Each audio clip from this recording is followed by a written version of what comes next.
Peço para que os irmãos abram lá em Lucas 19, a partir do verso 1, nós vamos ler até o versículo 10.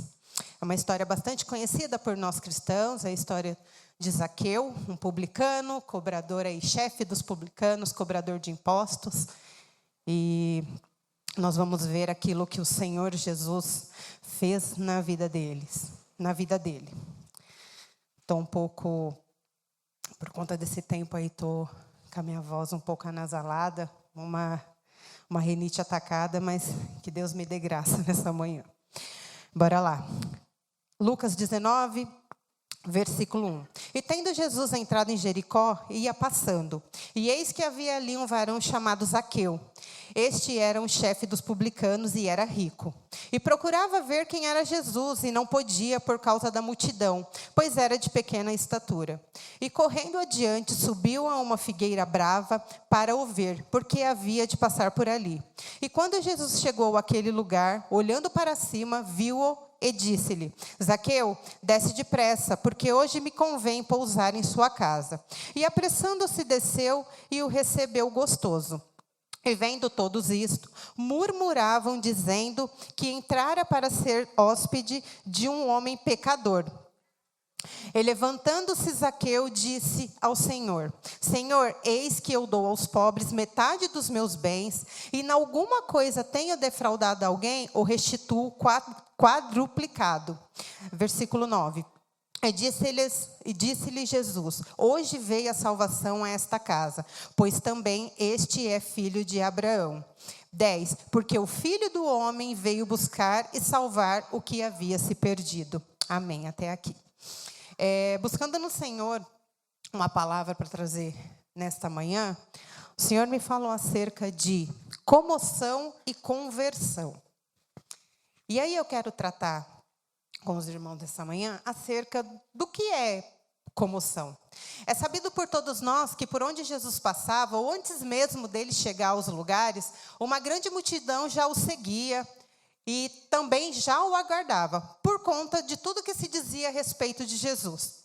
O motivo pelo qual a multidão o seguia eram variados. Podia ser a fé de crer que ele era o Messias, interesse nos milagres, curiosidade, ou até mesmo tentar tramar contra a sua vida, como os fariseus faziam repetidamente. Por onde ele passava, ele era indagado, muitas das vezes, pelos fariseus, para ver se ele era pego, em alguma dessas pegadinhas, para ver se ele cometia alguma heresia.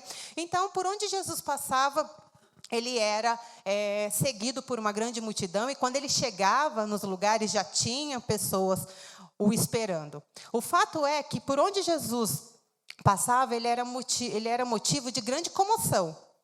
Era um verdadeiro alvoroço por onde ele passava. Jesus era tido por muitos como agitador, afinal, ele era o Messias, ou se dizia ser, perturbador da ordem, porque imagina o que ele não causava nas cidades por onde ele passava. Porque já tinha a população daquela cidade, ele ainda chegava com uma multidão, já tinha aquele alvoroço, aquela agitação de já ter pessoas esperando. Então, ele era considerado também perturbador da ordem. Ele causava revolta popular, porque aqueles que o intitulavam como herege, falso profeta. Afinal, Jesus ele era diferente de todos os profetas que eles já tinham ouvido falar ou conhecido. Inclusive, Jesus era maior que Moisés. E para os judeus isso era um sacrilégio. Como assim ele é maior que Moisés? Maior que Elias? Não existe isso. Ele não pode estar falando esse tipo de coisa. Então, Jesus, ele causava comoções com os seus feitos. Ele curava aos sábados, o que para o judeu era um pecado, e eles foram ensinados isso através da lei de Moisés. Ele perdoava pecados, e quem é esse homem que se diz, autoridade para perdoar pecado? Se até então era perdoado pecados através de sacrifícios e pelo sumo sacerdote, não existia um homem que perdoava pecados. E ele perdoava pecados, ele ressuscitava mortos, Ele tocava em pessoas tidas como imundas pela sociedade, porque você não podia tocar em morto. Como que ele Ele ressuscitava pessoas tocando, ele curava cego, ele fazia o paralítico andar, e ele tocava muitas das vezes nas pessoas, e muitas dessas pessoas eram tidas como pessoas imundas para a sociedade. Então, nós podemos imaginar bem a agitação e o apelo social que Jesus causava. Então, era uma comoção por onde Jesus passava. Era algo assim que ninguém conseguia deixar de falar. Ou era bem ou era mal, mas ele causava uma agitação por onde quer que ele passasse. Então, independentemente dos motivos, as pessoas eram comovidas a seguir Jesus, a querer ver Jesus por onde ele passava. E com Zaqueu não foi diferente. Zaqueu sabia que Jesus estava passando ali por Jericó, né, que Jesus iria passar por ali, e Zaqueu, ele era o chefe dos publicanos, ele era o cobrador, ele chefiava ali, né, supervisionava os cobradores de impostos. E ele era um homem de baixa estatura, trazendo hoje para a nossa realidade, ele era portador de nanismo, né? Então, nós podemos imaginar que para Zaqueu foi facinho ver Jesus passar, né? Imagina, uma multidão cercava Jesus. Ele era um homem de baixa estatura. Publicano, cobrador de impostos. Os judeus abominavam os cobradores de impostos. Então, imagina que foi bem fácil para Zaqueu ver Jesus. Certamente, os judeus o hostilizaria, né? Por conta dele ser publicano, e geralmente os publicanos, os cobradores de impostos, eram injustos e desonestos nas cobranças dos impostos. E Zaqueu era um homem rico, e certamente essa riqueza não foi conquistada de forma honrosa, porque, como nós vimos aqui no versículo 8, ele fala para Deus, para Jesus, que se ele defraudou alguém, ele devolve 4 vezes mais. Ele não ia se propor a devolver algo 4 vezes mais, se ele não soubesse que ele tinha defraudado alguém. Então, a riqueza dele não foi conquistada de forma honesta e honrosa, né? Então, quem ajudaria Zaqueu a ver Jesus passar? Quem? Mas Zaqueu, até aquele momento, ele estava tomado pela comoção. Né? Aquela comoção que tomava as cidades, os lugares onde Jesus passava, e ele decidiu ali que nada o impediria de ver Jesus, né? E aí eu pergunto, nessa manhã, quantos de nós fomos comovidos pela fama de Jesus? Porque até nós termos um encontro íntimo e pessoal com o Senhor Jesus, nós somos comovidos pela pessoa que Jesus possa ser, daquilo que a gente ouviu falar, né? A gente ouviu falar que Jesus é bom, que Jesus é amor, que Jesus cura, liberta, salva. E se nós não vigiarmos hoje, sendo cristãos, evangélicos, crendo no sacrifício de cruz, crendo que Jesus é o nosso Redentor, o que a gente continua? Se nós não vigiarmos, nós continuamos como a multidão, seguindo Jesus pela comoção e não pela convicção de quem Jesus verdadeiramente é nas nossas vidas. A gente continua sendo um crente comovido, um crente emocionado. E olha como nós somos levados pela comoção quando nós não temos convicção de quem Jesus é na nossa vida. A gente vem para a igreja aqui, domingo de manhã você acorda, coloca a sua melhor roupa, né? Vem para o culto. E aí você chega aqui e hoje em dia, ser cristão, evangélico, tem um apelo social. Há uma comoção rolando aí na sociedade. É moda, está no hype. O que você é? Sou crente, sou cristão, sou evangélico. Está no hype hoje em dia. Mas ser cristão vai muito além daquilo que você fala que você é. Porque falar, até papagaio fala. Então, nós precisamos ser, né? Muito mais do que aparentar, nós temos que ser cristãos. Então, a gente vem para a igreja e aí, automaticamente, a gente já avalia se o lugar é grande, se a igreja é bonita, se a cadeira é confortável, se é bem equipada, se tem ar-condicionado, etc, e etc. Porque o estereótipo de templo, hoje em dia, é esse. São igrejas extremamente equipadas, e telão, e canhão de luz, e fumaça, que você não sabe que se você está num show de pirotecnia ou se você está num culto. Né? Num lugar que deveria exalar o cheiro do Senhor Jesus, que deveria exalar, e a presença do Senhor Jesus deveria ser palpável. Hoje em dia parece que está muito mais preocupado com os adornos do que com o principal convidado. Sabe aquela coisa? Você está mais preocupada em decorar a igreja do que fazer o casamento? A decoração da igreja é mais importante do que aquele ato do casamento. Então, hoje em dia é isso. Você chega na igreja, né, a cadeira é confortável, o ar-condicionado, é tudo muito lindo, muito maravilhoso.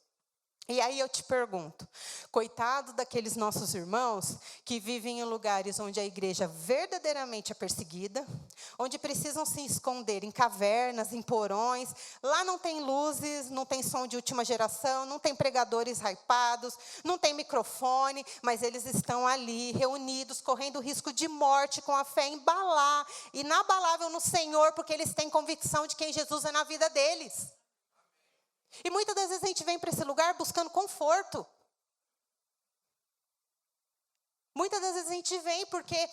eu lembro que há uns 3 anos atrás, veio um rapaz aqui na porta oferecer cadeira para gente estofada. E eu não estou falando que isso não pode acontecer, tá, irmão? Que Deus nos dê condições financeiras para que a gente troque as cadeiras, que coloque cadeiras estofadas. Mas o princípio de nós virmos para esse lugar não é buscar conforto. Não é buscar cadeira estofada, ar-condicionado no calor, bebedouro com água gelada. Isso faz parte, mas não é o principal. Porque se Jesus não estiver nesse lugar, pode ter poltrona do papai para você deitar aí.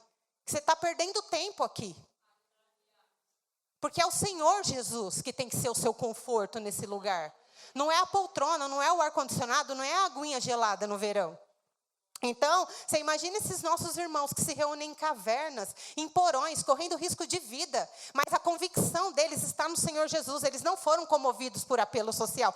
Vamos se reunir ali na caverna, correr risco de ser pego, de ser queimado, da nossa casa ser queimada, dos nossos filhos serem mortos na nossa frente. Mas vamos pelo apelo social, é legal ser crente. Eles não são comovidos. Eles são convictos da fé deles.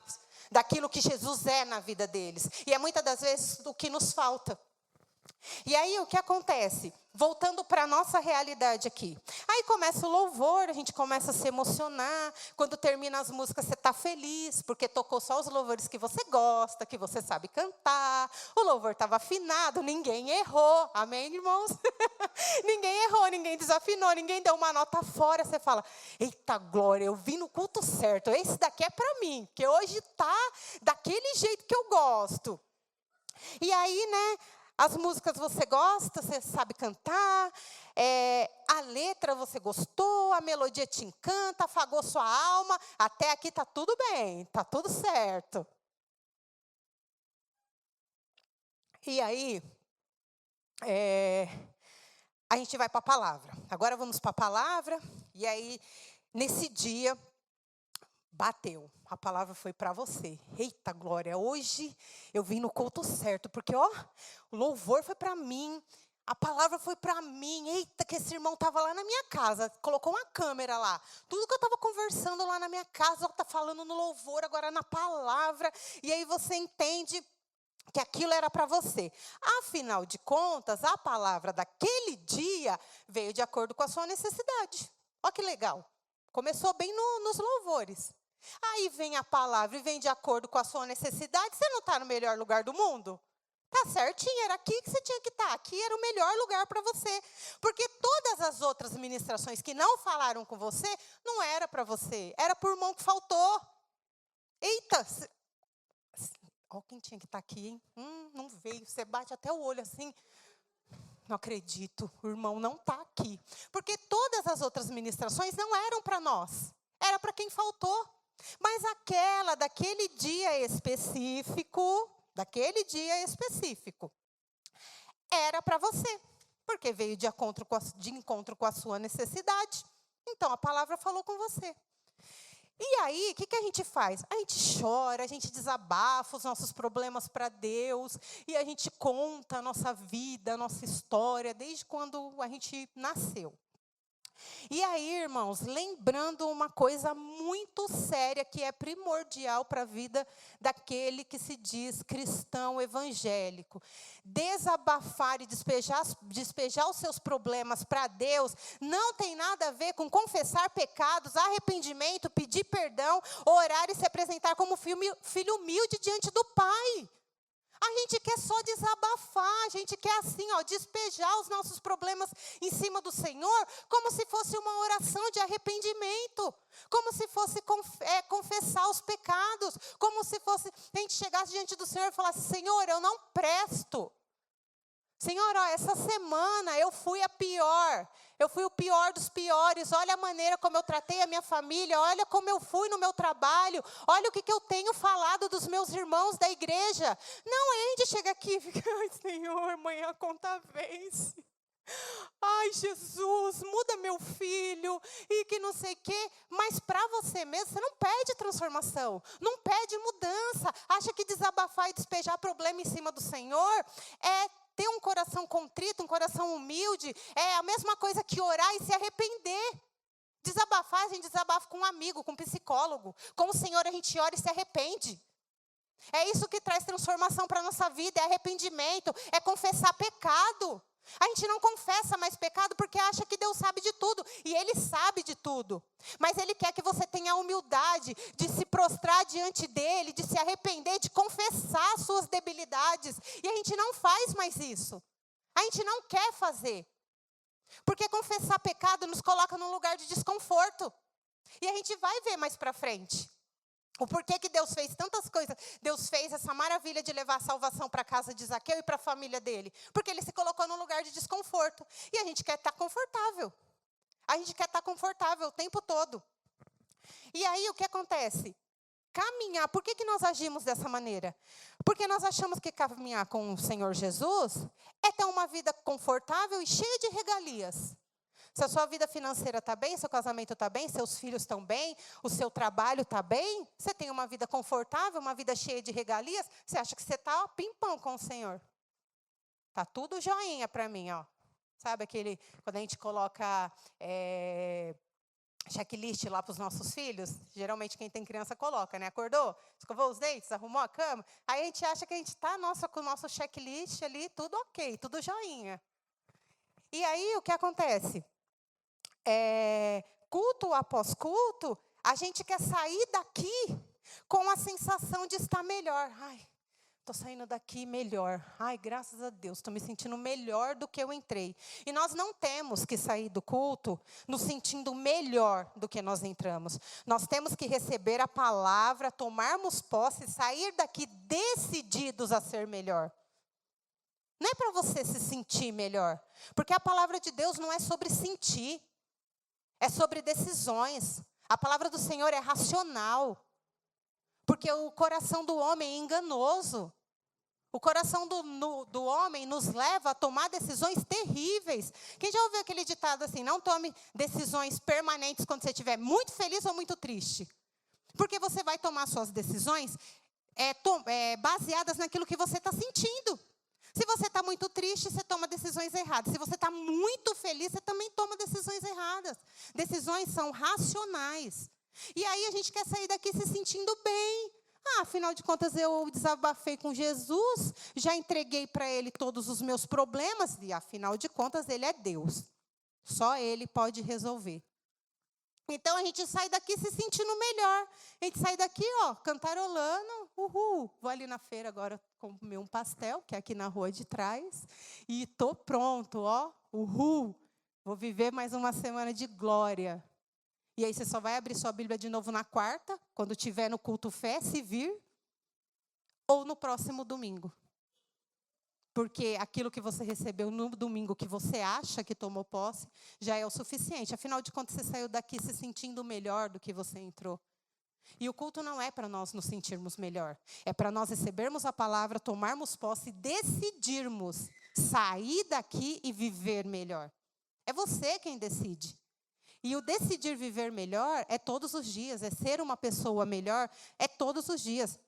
Então, para de querer viver uma vida confortável para Jesus, com Jesus.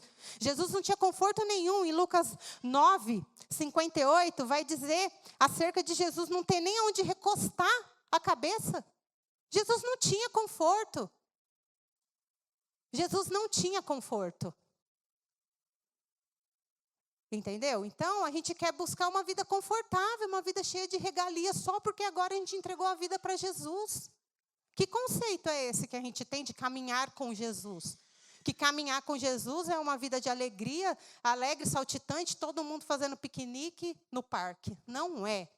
Não é. Caminhar com Jesus é desconfortável. É extremamente desconfortável. Caminhar com Jesus nos trará desconforto, porque nós seremos perseguidos por conta da nossa fé. Seremos abandonados. Quantos amigos e parentes hoje não te convidam para nada mais porque você é crente? Que maior desconforto do que você chegar num lugar, aí está aquela algazarra, aquela coisa, aquelas conversas assim, extremamente, sabe, desnecessárias. O povo fala assim, ó, fulano chegou, é crente. Caminhar com Cristo é desconfortável, você vai ser abandonado, você vai ser rejeitado, você vai ser frustrado, você vai ser decepcionado. Quantas coisas você renunciou, você abriu mão por conta da sua fé? E é confortável? O que é confortável? Caminhar com Jesus é desconforto. Jesus te tira da sua zona de conforto. O Espírito Santo te confronta. Quem gosta de ser confrontado? Confronta um filho teu para tu ver o que o adolescente vira dentro de casa. Confronta teu marido. Confronta tua esposa. O Espírito Santo nos confronta dia e noite, a todo tempo. Se você estiver sensível à voz do Espírito Santo, ele te confronta dia e noite. E ser confrontado é desconfortável. E aí a gente acha que porque entregou a vida para Jesus, agora tem uma vida confortável, cheia de regalia, de ha-ha-ha. Não, a vida com o Senhor Jesus é muito mais de choro e pranto do que de ha-ha-ha. Porque muitas das coisas a gente vai conquistar travando batalha mesmo, guerra. É com muito choro na madrugada. Porque choro na madrugada não tem nada a ver com noite mal dormida. Porque a paz que excede todo entendimento, ela faz com que você durma no meio da guerra. O barco afundando e Jesus está o quê? Dormindo. E os discípulos estão o quê? Apavorados. Caminhar com Jesus é isso, é desconforto mesmo. Jesus não vai te deixar confortável, porque o dia que Jesus te deixar confortável, você volta lá para aquele lugar maldito de onde Ele te tirou. Essa é a verdade. Quando a gente está muito confortável, a gente volta às velhas práticas. Então, Jesus vai sempre nos deixar desconfortável. E aí, o que acontece? Zaqueu, para ver Jesus, ele não buscou conforto. O que fala lá no versículo 4 de Lucas 19? E correndo adiante, subiu a uma figueira brava para o ver, porque havia de passar por ali. Imagina para um homem com nanismo, de baixa estatura, subir numa árvore sozinho. Porque a Bíblia não nos fala que alguém ajudou ele a subir na árvore. Porque você imagina que alguém vai ajudar um judeu vai ajudar um cobrador de impostos a subir numa árvore, né? Acredito que não, era mais fácil derrubar da árvore do que ajudar a subir.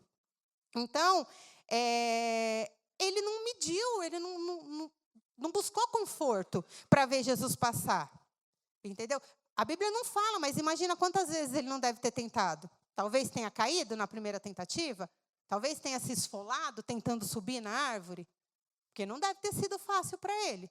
É só a gente imaginar uma criança tentando subir numa árvore sozinha.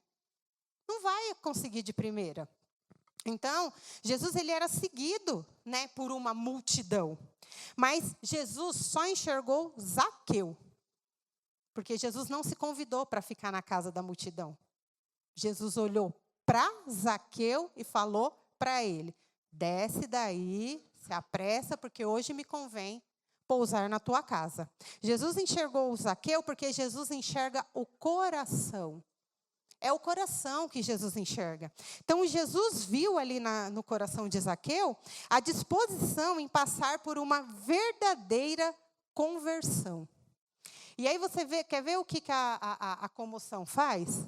Hoje em dia nós vivemos um tempo assim de apelo social terrível.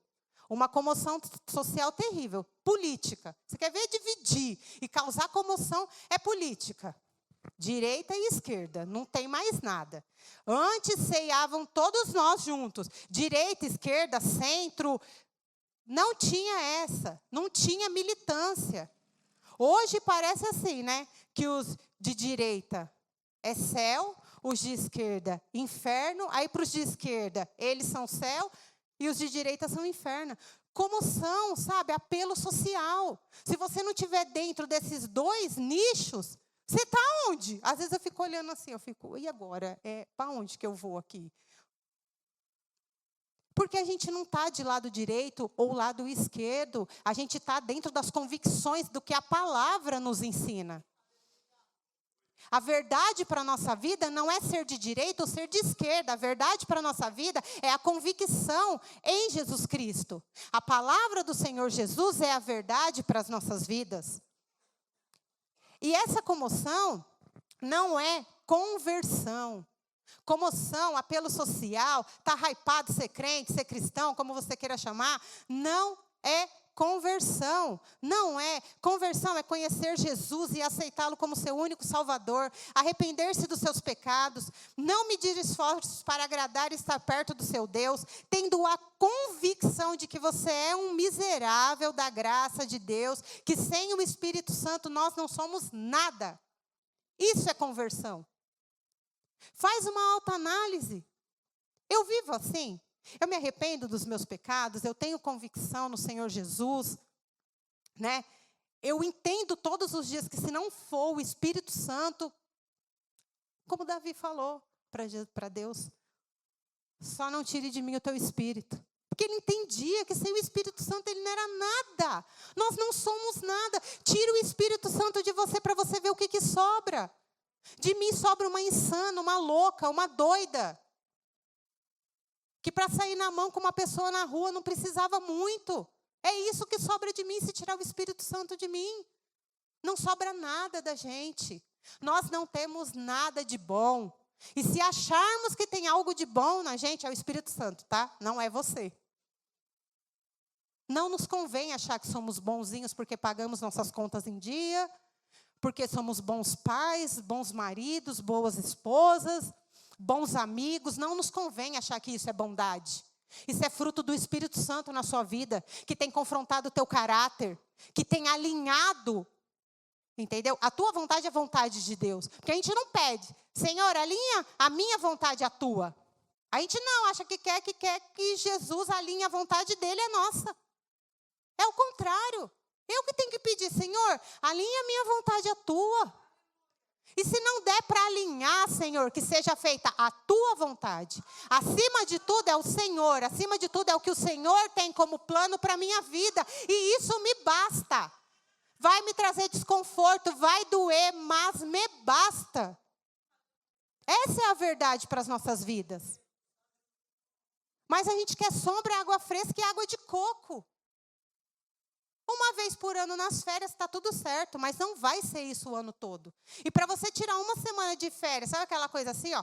Eu pago 358 dias e viajo 7. É assim. O descanso, o conforto é isso. Você passa 358 dias trabalhando e pagando a viagem e aproveita 7 dias. É ou não é? É assim. Então, não busque conforto. Quanto mais o Senhor te deixar desconfortável, mais você vai ver o quanto o Senhor tem feito na sua vida. Porque caminhar com Jesus é desconforto mesmo. Caminhar com Jesus é desconfortável. Jesus nos confronta. Se Jesus não tem confrontado o teu caráter, o problema não está nele. O problema nunca vai estar em Jesus.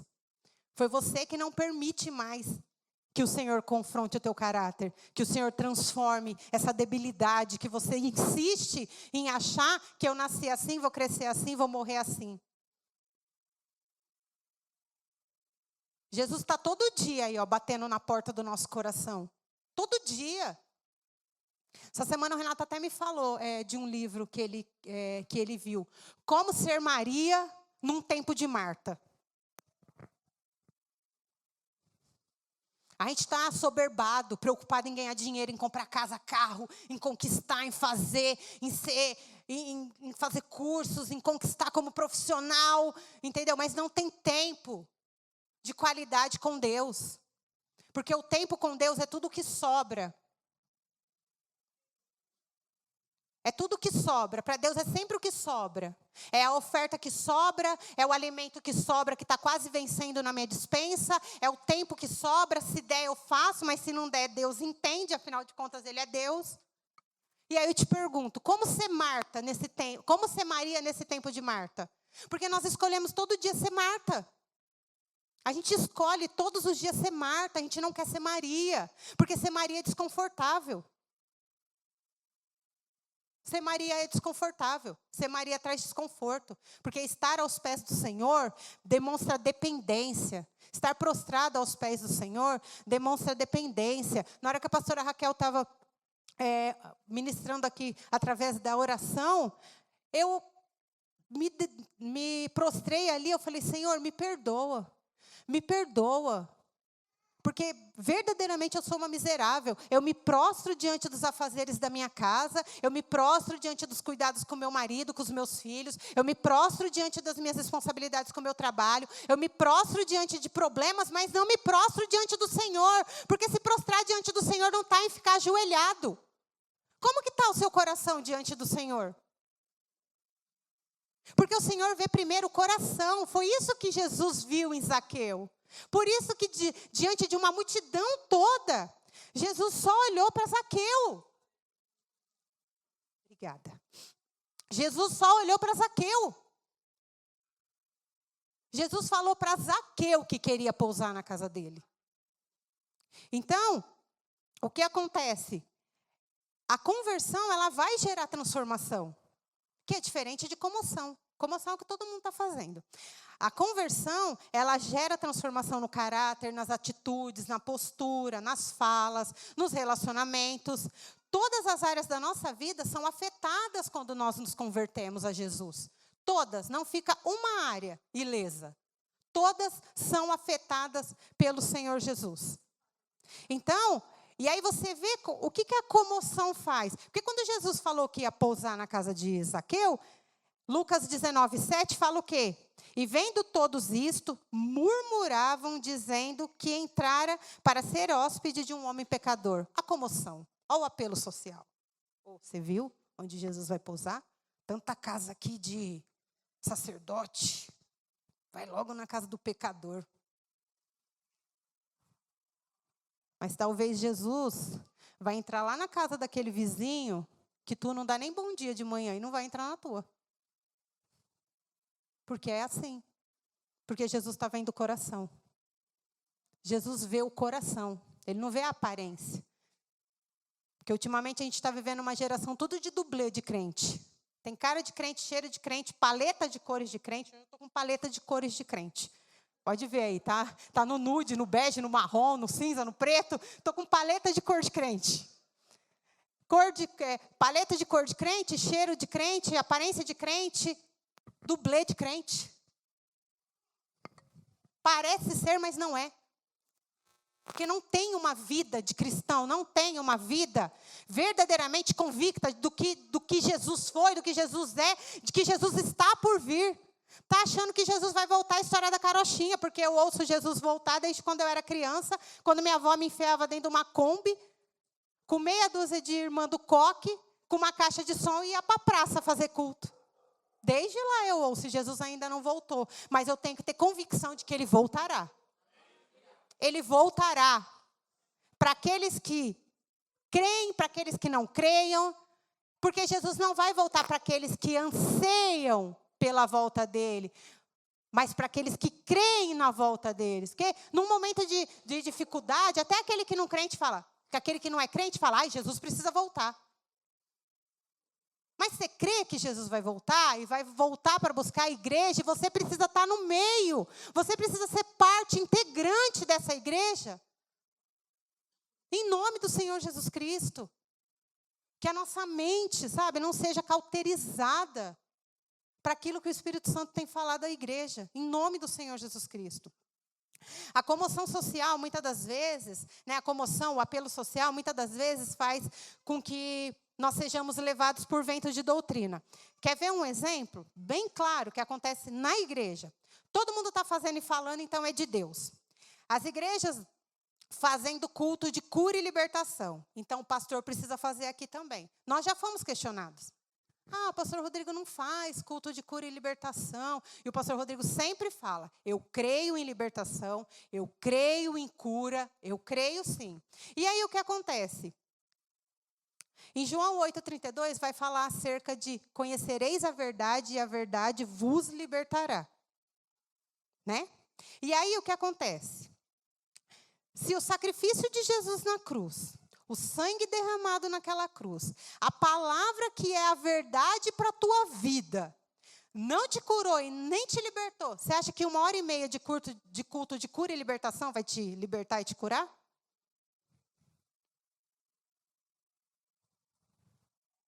E aí?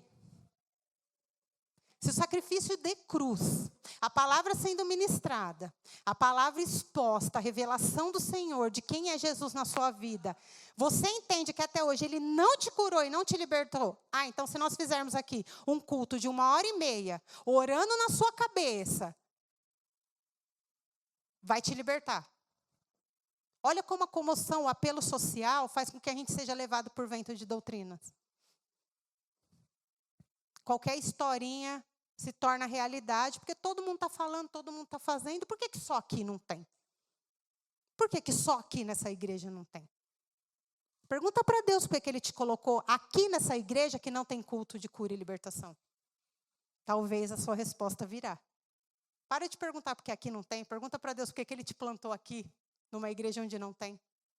Onde nós não somos apelativos nos dízimos e nas ofertas. Onde tem transparência nas finanças. Onde nós não falamos do cortador, do migrador, do devorador e toda a família do Or. Pergunta para o Senhor. Será que Ele já não te libertou e não te curou quando Ele te plantou numa igreja bíblica? Porque a igreja não importa se ela é uma casinha de madeira com um teto de folha de palmeira. Ela tem que ser bíblica.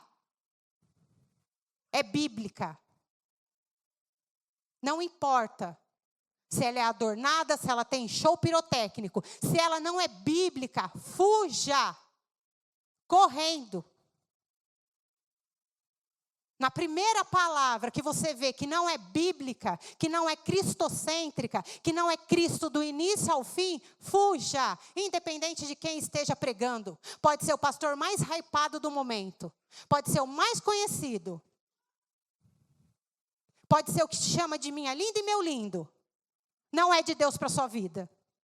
Porque a pregação tem que ser cristocêntrica do início ao fim. Porque se você pegar a Bíblia de Gênesis e Apocalipse, ela vai apontar para Jesus. Ela vai apontar para o sacrifício de cruz. Ela não vai apontar para conforto. Ela não vai apontar para uma vida, sabe? Porque a gente pega os versículos fora de contexto para virar pretexto, para a gente, sabe, se apoiar naquilo. Porque em Cristo Jesus nós somos mais que vencedores. Eu creio que todos os apóstolos foram mais que vencedores, mas morreram todos. Foram perseguidos, foram ridicularizados, foram mortos das piores maneiras, mas eu creio que eles são mais que vencedores em Cristo Jesus, você crê? Então é isso que tem reservado para tu. Não é muito diferente não, porque se você for discípulo de Jesus, é isso aí que tem. Então, o que acontece? Zaqueu, após ter tido um encontro íntimo e pessoal com o Senhor Jesus, ele confessou as suas debilidades e decidiu que não seria mais o mesmo. E aí lá no versículo 9 e 10, Jesus vai falar para Zaqueu que por conta dessa atitude, a salvação chegou para ele e para a casa dele. A sua atitude de fé gera salvação na tua casa. Muitas das vezes, você não consegue enxergar o Senhor agindo, porque seu pai, sua mãe, seu marido, seus filhos ainda não estão aqui. Mas começa com você, você está. E a sua atitude de fé gera salvação na tua casa, na tua família, no teu trabalho. Aonde quer que o Senhor te plantar, vai gerar salvação. Porque é a fé que você tem empregado. O Senhor tem olhado o teu coração. Então, o que acontece? Jesus declara a salvação sobre a casa de Zaqueu e sobre a vida dele. E Zaqueu, ele não ficou somente na comoção, no apelo social. Ele verdadeiramente passou por um processo de conversão. Ele não buscou os benefícios de Jesus. Pelo contrário, ele abriu mão dos benefícios financeiros por entender quem Jesus era e representava na sua vida. Porque a partir do momento em que ele fala, eu vou dar metade do que eu tenho aos pobres, e se eu defraudei alguém, eu devolvo 4 vezes... Então, ele entendeu que ele não estava atrás de Jesus por conta de benefício. Ele abria mão dos seus benefícios, do seu conforto, para agradar o coração daquele que o havia chamado, daquele que o havia escolhido. E aí você vê, a comoção fez com que muitos discípulos de Jesus o abandonassem porque acharam o discurso de Jesus duro. João 6,60. Jesus já tinha multiplicado os pães, Jesus tinha feito vários milagres e esses discípulos tinham visto, tinham acompanhado, tinham compartilhado, mas achou que o discurso de Jesus era duro. Quem pode ouvir? Não pode, porque hoje em dia, se o pastor trouxer uma palavra mais dura, não volto mais nessa igreja.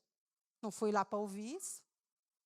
Mas a conversão que fez com que Pedro entendesse que não tinha para onde ir sem Jesus. João 6,68, para onde iremos?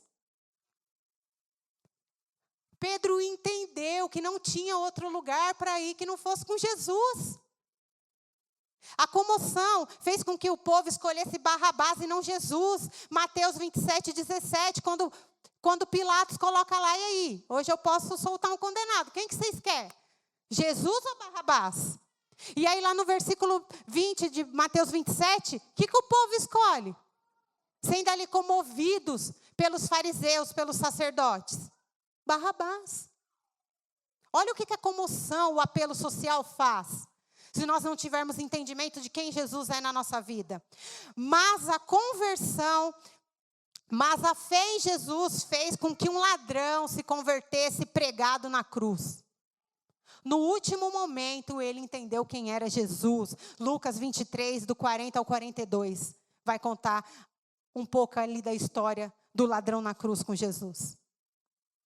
Então, irmãos, para eu finalizar, que nós não sejamos uma igreja tomada pela comoção, pelo apelo social. Hoje em dia, nós sabemos bem o que o diabo tem tentado implantar nas igrejas através de comoção, de apelo social, principalmente do engano. Vem como está e permaneça como está. Não.